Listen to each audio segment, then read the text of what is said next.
radios today. And only you can decide what you want this country to be, what you want to do with the future. Just call me Snake Eyes. Vote like your whole world depended on it. Voters should not be forced to go to the polls with their fingers crossed. They understand what peace demands. What America needs are leaders to match the greatness of her people. Campaign appearances are getting closer and closer together as each candidate tries to get in his best shot. Vote. The stakes are too high for you to stay home. It's going to get dirtier in these last few days. No apologies, no regrets. We will not be coerced. We will not tolerate being pushed around.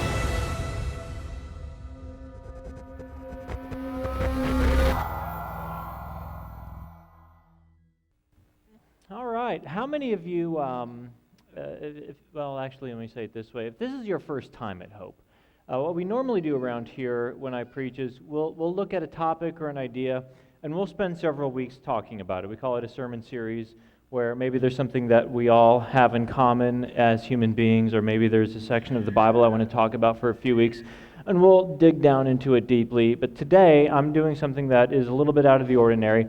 I'm taking one topic, and I'm talking about it for one Sunday, and then we're moving on. So you caught the good Sunday where you get to say, I remember that sermon, because it's not going to be part of a series.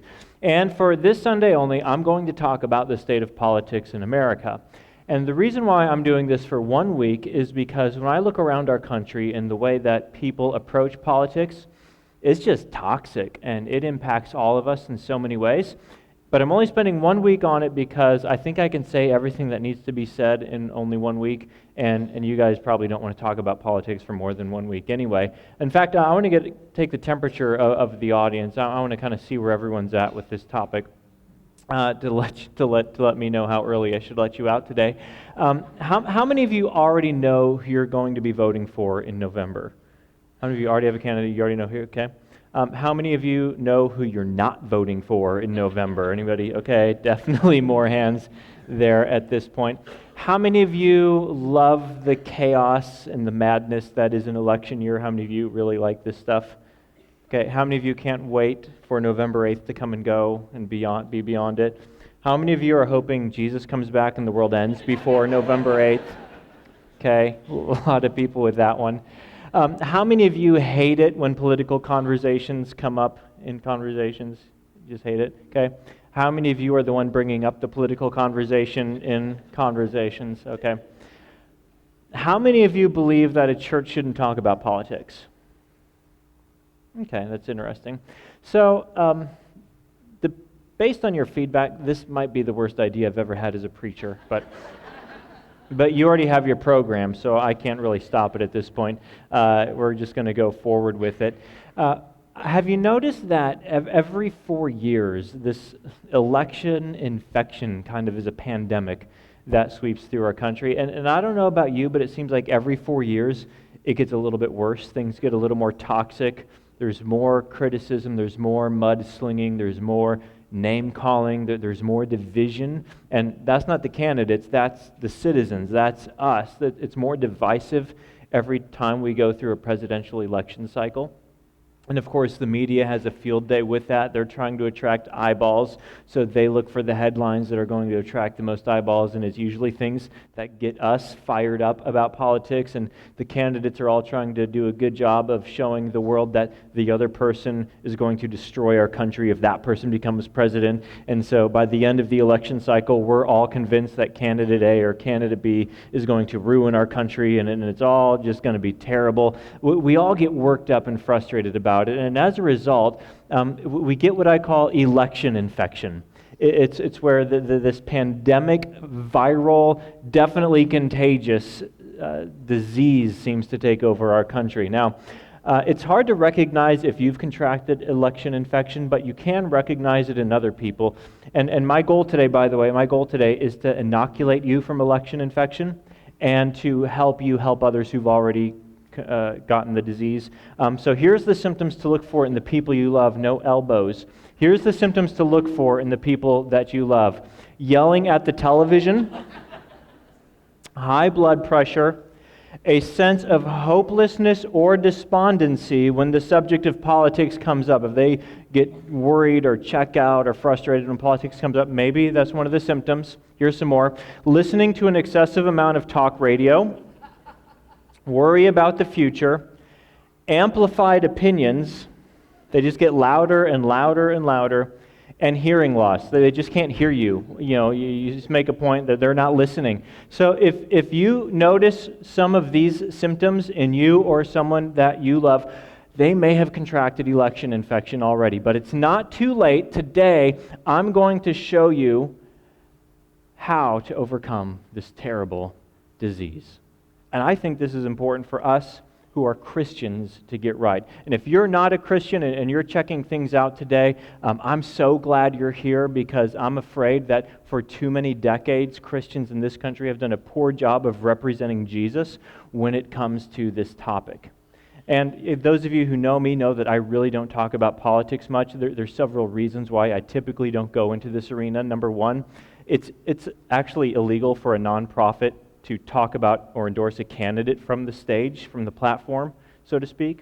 So I can't stand here and say, I think you should vote for so-and-so. You just can't do that. As a private citizen, I can on my own time, but even then, I don't really like endorsing candidates because I don't want to use my influence that I get from teaching the Bible to endorse a political candidate. I think those are different things. Another reason I really don't talk about politics a lot is because I don't get really interested or involved in it. Some of you who are political junkies out there, you say, well, you should be more interested in politics. That's really important. So before you judge me for not being into politics, there's an important reason why. In polite company, there's two topics you're not supposed to talk about: politics and... What am I going to talk about if I get into politics, right? I'm really glad Jason came to Thanksgiving this year. He didn't have much to say, So that's just not my thing, okay? If it's your thing, I'm not saying you should change your thing. I think that's great. It's just not my thing, but I'm going to go ahead and talk about it today. I'm going to wade into this pool because I think it's so important for all of us to know how to navigate culture at a time like this in a God-honoring way, and especially for those of us who are Christians, to honor the name of Jesus and be the salt and light of the earth. So, I'm going to give you the whole sermon up front in two phrases. That way, if you get too mad because I'm not endorsing the right candidate or something like that, you'll still at least get the main message of the sermon today. Here's what it is. Number one, put God before government, and put people before politics. Put God before government, and put people before politics. If we will learn how to put God in a more predominant place in our hearts than the government, and learn how to put people first before our political ideology and opinions and persuasions, we will figure out how to navigate politics as Christians, and we will figure out how to avoid the disease of suffering from election infection and help others along the way as well. So let's start with the first one, put God before government. We're going to look at Psalm 146, verses 3 and following. We're going to look at a lot of verses today, but we're going to move pretty quickly, and they'll be printed in your program this morning. The Psalm says, "Do not put your trust in princes, in human beings who cannot save.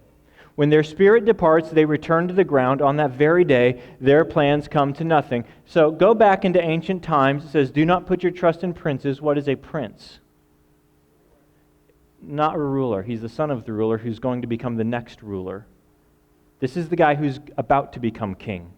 This is the guy who's about to take the reins of the government. This is the guy with his plans of change for the nation, of how the nation is going to get better, how the kingdom is going to get better, and he's got his agenda and he's got his plans, and the people get excited. This would be our candidates today, really. This is the guy, this is the gal who's got a new plan and a new agenda and is going to make our country better. The psalm writer says, don't put your trust in princes. Do you know why? They're human beings.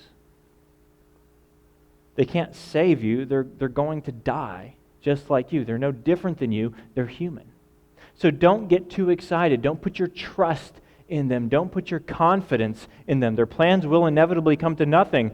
Blessed are those whose help is in the God of Jacob. Now, later this summer, if you're going to be around, I'm going to talk through the life of Jacob in a sermon series. But what's interesting about the life of Jacob is that God came to Jacob and said, in spite of who you are, I will be with you, I will bless you, I will protect you.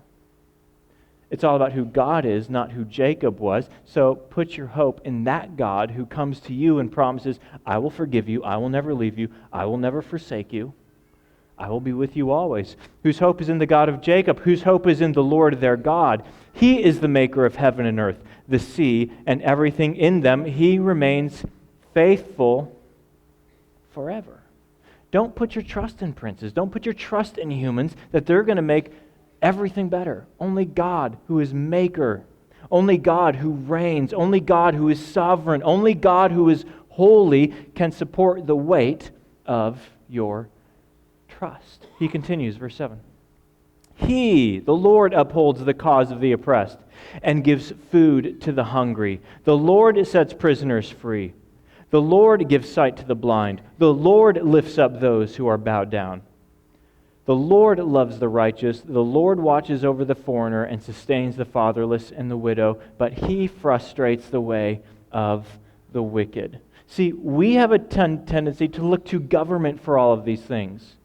But the psalm writer says, no, ultimately, first and foremost, you look to the Lord for health. You look to the Lord for providence. You look to the Lord for protection. You look to the Lord for blessing in your life. So the first fill in the blank today is this. Oh, I'm sorry, one more verse. The Lord reigns forever, your God, O Zion, for all generations. So, he says, trust God before the government. Trust God before the government. Ultimately, your source of help, of hope, of salvation, of healing, of prosperity, all comes first and foremost from the Lord. People who get caught up and who contract election infection are putting too much weight on the government to deliver us, on the government to save us, on the government to be our hope. If you put your hope in the Lord, your trust in the Lord, then you'll be free from worry. Trust God before the government. Second tension, Romans chapter 13. It says, let everyone be subject to the governing authorities, for there is no authority except that which God has established. The authorities that exist have been established by God. Now, this was written by a guy named Paul, lived in the first century.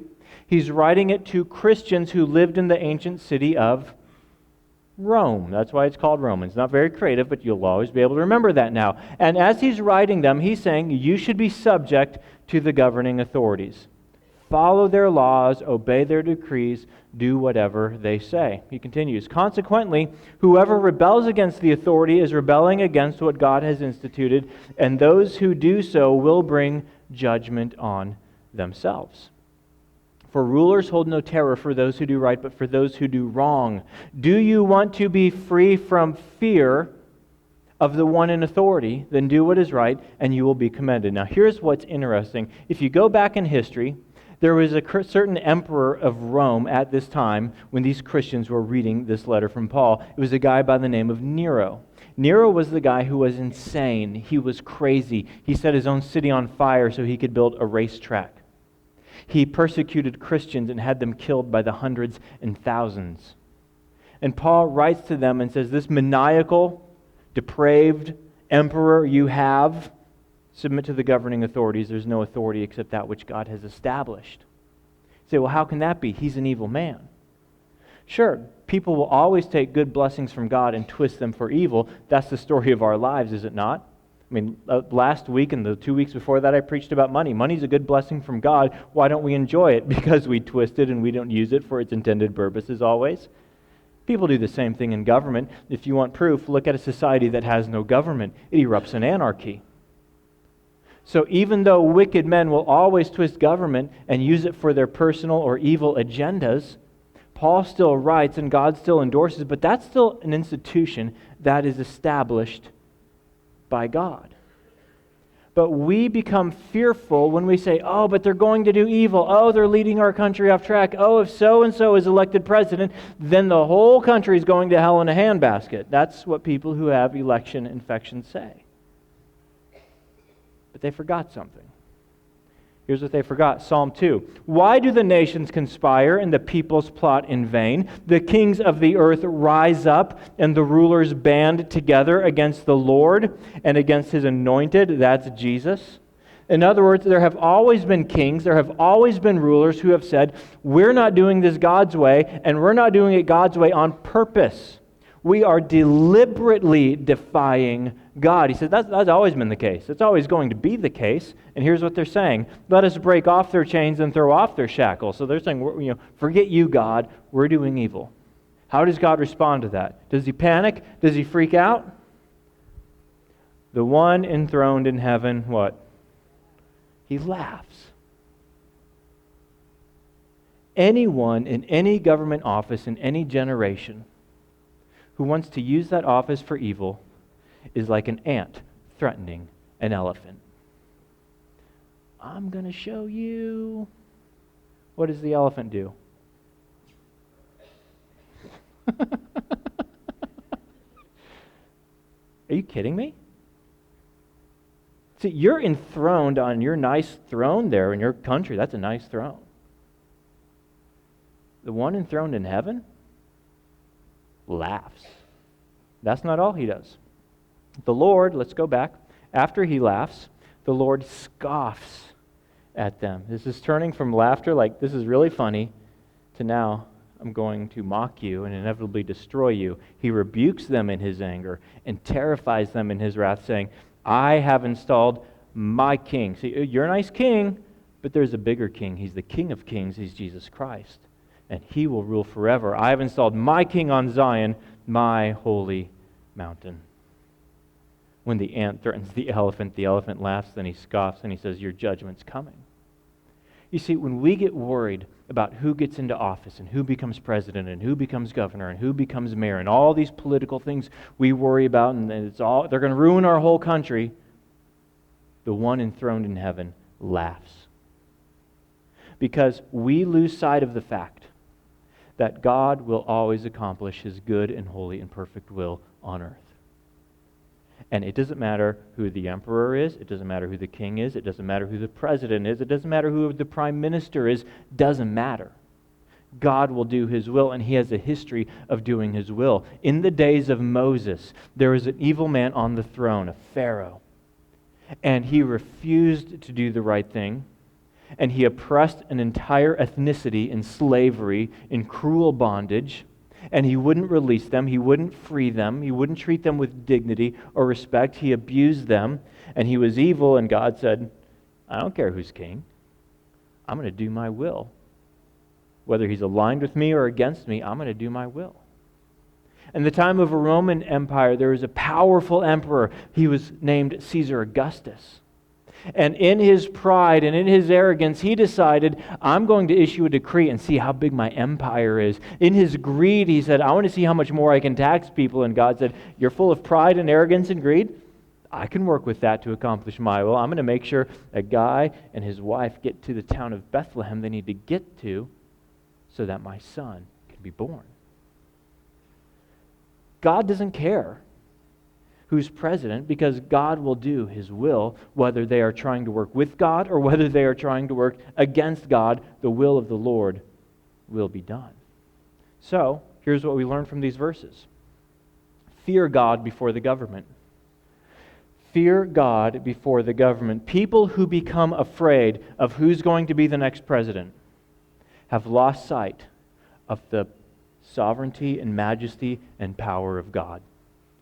If you become fearful, oh no, they're going to ruin our country, don't lose sight that God is holy, that he is gracious, that he is compassionate, and that he loves people, and his will be accomplished whether or not the president wants to work with him or against him. God sits enthroned. And so we fear God before the government. We hold God in reverence, in awe, in wonder, in worship. We bow before him, and that puts government in its proper perspective. His will be accomplished. Okay, you tracking with me so far? We trust God before the government. We fear God before the government. There's one more way we put God before government. Titus chapter 3 says this, remind the people to be subject to rulers and authorities, to be obedient, to be ready to do whatever is good. So Titus was a pastor. Paul wrote him a letter. He told him to remind the people, so I'm going to remind you, obey the laws, obey the government, do what's right. That's our duty as Christians. Those of us who are Christians, we believe it's a spiritual duty to obey laws and government. Yet the balance is in Acts chapter 5. We must obey God rather than men. So as our country inches closer and closer and closer to commanding people to sin, okay, either directly against what Scripture teaches or at the very least against your conscience, as we get closer and closer to that edge, people who follow Jesus say, I will respect, I will obey, I will comply with the government. Unless they tell me to sin, then I obey God first. Okay, He's the King of Kings, you're just a president. He's the King of Kings, you're just a governor. He's the King of Kings. So I'll obey you because He tells me to, unless you are telling me to defy the one I answer to with my eternity. So that's our third point. We obey God before government. Obey God before government. This is the way you put God before government. You trust God, and He's trustworthy. He sent Jesus to be your Savior. We can trust Him with our eternities, so we can trust Him with what's going to happen in the next 4 years. Trust God before government. Fear God before government. Obey God before government. As you do these things, you will begin to inoculate yourself from election infection, because when you remember who God is, it'll put politics in the proper size and context. All right, tracking with me so far? If that makes sense so far, say yes. All right, 80% of you are totally getting with it. Now we're going to get to the second half. Put people before politics, all right? Matthew 22. In context is some Pharisees were hanging around with Jesus. They didn't like Jesus because they weren't sure what to make of Him, but they were all religious, and Jesus claimed to be from God. So they're asking Him theological questions. They're asking Him about God. And it says one of them, an expert in the law, that would be Old Testament law, as in he had Genesis through Malachi, all 39 books of the Old Testament. He had them nailed down cold. He's an expert. He's a Bible teacher. Tested Him, Jesus, with this question. Teacher, which is the greatest commandment in the law? So, of all the things we find, what's the most important commandment, Jesus? Jesus replied, love the Lord your God with all your heart and with all your soul and with all your mind. This is the first and greatest commandment. Now, we love this answer, don't we? Because no one can check up on your answer. Do you love God with all your heart? Oh, yeah, I love Him so much. Do you love Him with all your soul? Yeah, I don't even know what that means. I do. You know I do. Love Him with all your mind. Oh yeah, He's always on my mind. No one can actually, this is great, no one can check up on you. Yeah, I love God first. He's most important. In fact, you could go to any of the presidential candidates still remaining and say, do you love God? And in their vague, politically correct way, I bet they'll all say, of course I do. Love the Lord your God with all your heart, with all your soul, and with all your mind. This is great, but before they can even take a breath, before they can ask a question, Jesus finishes the answer, because the answer isn't done yet. He said, and the second, no, we just asked for one. Jesus said, no, you don't understand. And the second is like it, as in, you can't have the first without the second. They're connected. You can have the first, but it always is trailed by a second. The second is like it. Love your neighbor as yourself. If you love God with all your heart, soul, strength, and mind, it will show itself by the fact that you love your neighbor as yourself. Now, this is the one we don't like, because we would rather have Jesus say, love your neighbor the way your neighbor deserves to be loved, or love your neighbor the way and in accordance with the way your neighbor treated you, or treat your neighbor's kids the way their kids treated your lawn. We were looking for all kinds of other ways to deal with this except the way Jesus said. The way we show and demonstrate tangibly in our lives, do you love God with all your heart and soul and mind, is do you love your neighbor as yourself? And he makes it even more clear. Let's go back a slide. All the law and the prophets hang on, are hinged on, are connected to these two commands. In other words, Jesus says, if you're ever in a situation, any situation in life, and you're not sure what the right thing to do is morally, you're not sure what the right thing to do is ethically, there might be a verse about this, but I don't know. It's a big Bible. I don't know what it says. He says, here's your compass. Love God first, and with it, you love people the way you love yourself. All the laws, all the commands hang on these two verses. So those of us who are Christians, those of us who are trusting Christ for our salvation, here's the point. Love others before your perspective. I've got my opinions and I love my opinions. I've got my perspective and I love my perspective. But since I love God, I'm going to love you more than I love my perspective. I'm going to love you and care about you more than I love and care about my opinion. That's how you put people before politics.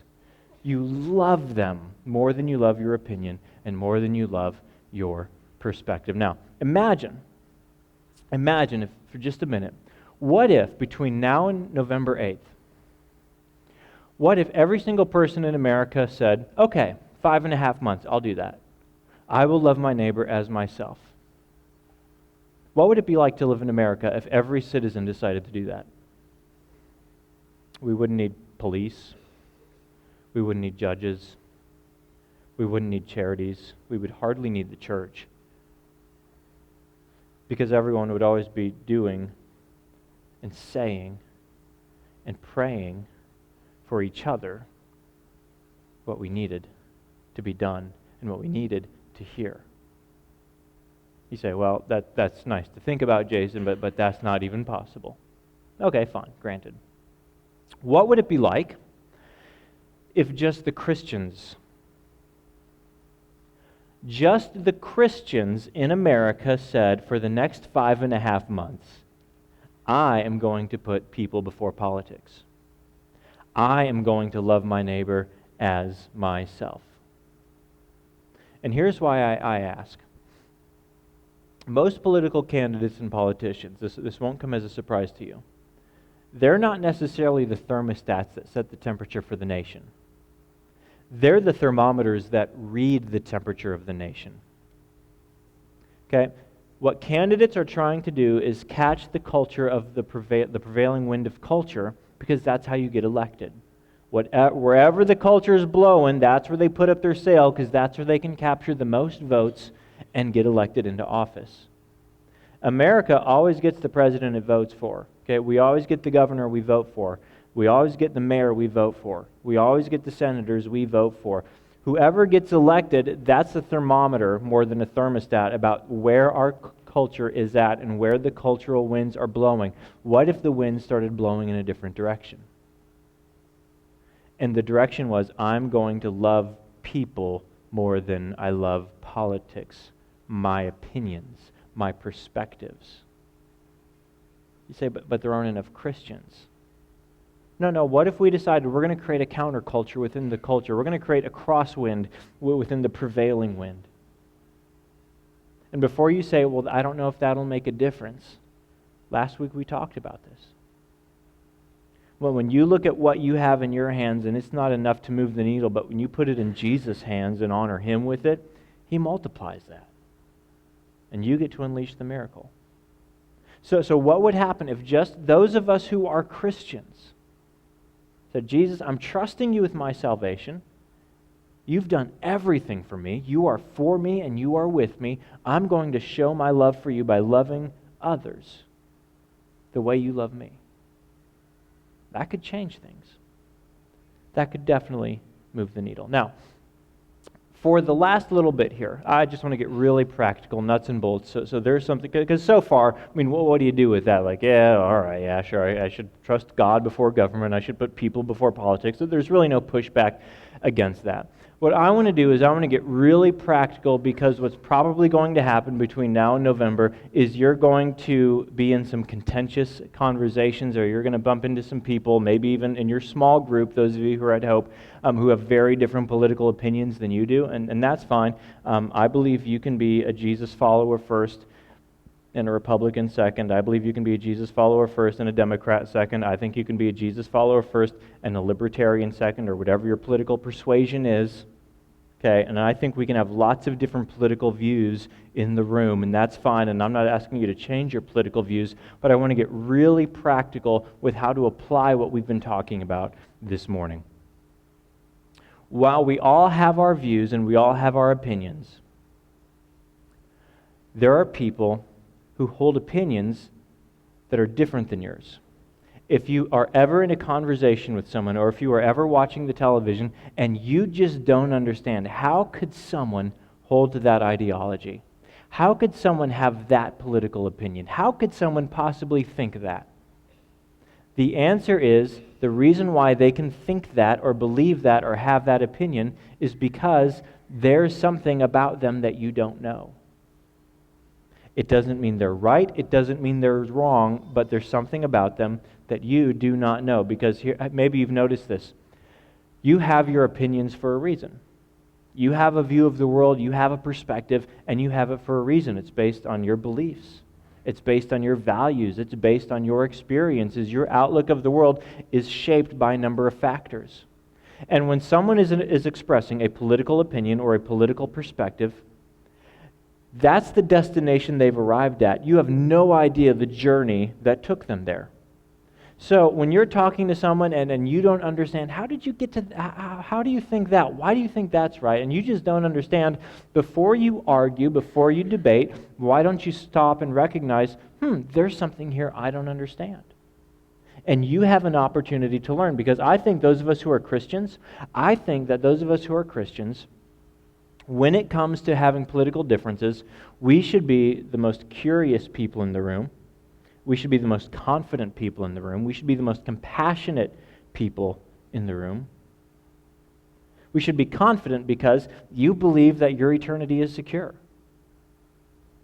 You believe that there is a sovereign God in heaven who knows your name and has the number of hairs on your very head numbered. You can be confident. You don't need to be insecure because someone disagrees with you. Those of us who are Christians, we can be confident. Those of us who are Christians can be curious because we're not threatened by other opinions or perspectives that the world offers. We can be students. We can be students of culture, students of opinion, students of perspective, because we believe that Jesus is the way, the truth, and the life. And one of the things we do is we want to take every thought captive and make it obedient to the truth of Christ and who He is. So be curious. How did you form that opinion? I want to know. We should be compassionate because we've received so much compassion from God in our lives. So when someone has a position that you just have no idea how anyone in the world can believe that, here's the question for you to ask. Rather than debate, rather than get all bowed up, rather than get ready to launch the missiles of why your political position is right, ask this question. What led you to that view? What led you to that view? Because that view is the destination. What led you to that view? Because when you are willing to listen to their story, you are showing love and respect for the individual. And Jesus called us to love your neighbor as yourself. I'm not saying you should agree with their view. I'm not saying you should change your view. I'm saying you should be curious and be a student about what led them to that view. So can you still have your political perspectives and be involved in politics? Absolutely, go for it. Can you still yell at your television when things come on? Absolutely, go for it. I think you should yell. Should you ever sacrifice influence over politics? Should you risk relational influence over politics? Now, this is an important one. And let me tell you why it's important. Everyone spends eternity somewhere, but it isn't in Washington, D.C. There will be a time in your life, in your future, when the political opinions you feel so strongly about and fiery about today will not matter a bit to you. All right? As a pastor, I've been into a number of hospital rooms, sat beside a number of hospital beds, and been near people when they are close to death. And no one has ever said, Jason, could you please read a few paragraphs from the Declaration of Independence for me? No one has ever said, Jason, would you just get out the Constitution and read through some of the amendments for me? No one has asked that, because in that moment, you suddenly realize what's more important than your political view. And what is it? It's your faith in God and your eternity with Him. And here's the other reason why you shouldn't lose influence in a relationship over a political issue. Because in America, your opinion doesn't matter. Okay? Your opinion plus $2 buys you a cup of coffee. But take away the $2, it doesn't matter. Your vote matters in America. We are blessed because you get to vote, and your vote matters. Your opinion doesn't matter for anything. So why lose influence unnecessarily when you want to leverage all of your influence on what matters forever? Why lose influence on politics so your neighbor, your coworker, your family worker, your friend, when something eternal comes up, they're not going to want to go to you because you lost your influence over something that isn't going to matter after November 8th? Don't sacrifice influence unnecessarily. Build as much relational capital as you can so you can be the salt and light of the earth. So people can see your good deeds and glorify your Father in heaven on the day that Jesus returns. That's where you want to spend all your relationship capital, not on your opinion. So here's how we're going to sum up today, our last fill in the blank. Put your faith before your politics. Put your faith before your politics. What that means is trust God before government, fear God before government, obey God before government, and love people more than you love your opinions and perspectives. And when you put your faith first, you can have a lot of different political persuasions next, because you know what? No one political persuasion has it all right. But they're worried about earthly kingdoms, and that's important. But before you're worried about earthly kingdoms, be consumed with God's kingdom. Seek first His kingdom and His righteousness, and He'll work out the rest. And if we do this, if we put our faith before our politics, not only will you become immune to election infection, you'll gain influence in the world so that people can glorify Jesus. And that's what I want for you. Let me pray for you. Father in heaven, I want to confess our sin as a people. Our sin is that we are not thankful and appreciative for a government which you have established. Especially for those of us who live in a country that it's better than pretty much any other opportunity out there. Thank you for our country. Thank you for our government. I ask that you will bless all of our nation's leaders with your wisdom, with your love, that their hearts will be more aligned with yours. I pray for the candidates in this presidential election, that they would grow in fear of you, in love for you. Sovereign God, we are thankful that no matter who becomes president, your kingdom will come and your will be done. For we who are listening today, I ask that we will always trust you, fear you, obey you, love you more than any institution on this earth. I ask that we will be wise in the way we talk about politics so that we can gain influence, so that we can be the salt and light of the earth. You put us here to heal, to preserve, to point people to you in your kingdom. So wherever this lands with us, Lord, give us the wisdom to know how to apply this and the temperance to do it. We ask all of this in the name of Jesus, our Savior. Amen.